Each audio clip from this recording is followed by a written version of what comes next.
এক ছিল গ্রাম, আর সেই গ্রামে ছিল দুই বন্ধু, একজন সৎ, অন্যজন অসৎ। তাদের পথ চলা ছিল একসঙ্গে বিশ্বাস আর সন্দেহর এক সূক্ষ্ম মিশেলে। একদিন তারা ঘন জঙ্গলের ভেতর দিয়ে যাচ্ছিল। হঠাৎ সামনে এসে দাঁড়ালো এক বিশাল ভাল্লুক, মৃত্যুর শীতল ছায়া। বিপদ দেখে অসৎ বন্ধুটি মুহূর্তের অপেক্ষা না করে তার বন্ধুকে ফেলে বিদ্যুতের গতিতে একটা উঁচু গাছে উঠে গেল। বন্ধুকে বাঁচানোর কোনো চিন্তা তার মাথায় এলো না। সৎ বন্ধুটি কিন্তু হার মানল না। সে দেখল এখন পালানোর সময় নেই।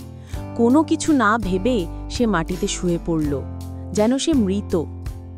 ভাল্লুকটি কাছে এলো, শুকে দেখল, এবং যেহেতু ভাল্লুকেরা মৃত প্রাণী খায় না, তাই তাকে মৃত মনে করে নিঃশব্দে চলে গেল।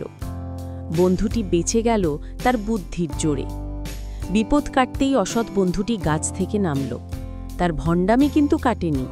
সে জানতে চাইল, কিরে বন্ধু, ভাল্লুকটা তোর কানে ফিসফিস করে কি বলল? সৎ বন্ধুটি শান্তভাবে জবাব দিল, ভাল্লুকটা বলল, বিপদে যে বন্ধু ছেড়ে পালায় সে কখনোই প্রকৃত বন্ধু হতে পারে না। মনে রাখবেন, বিপদের সময়ই সত্যিকারের বন্ধুকে চেনা যায়।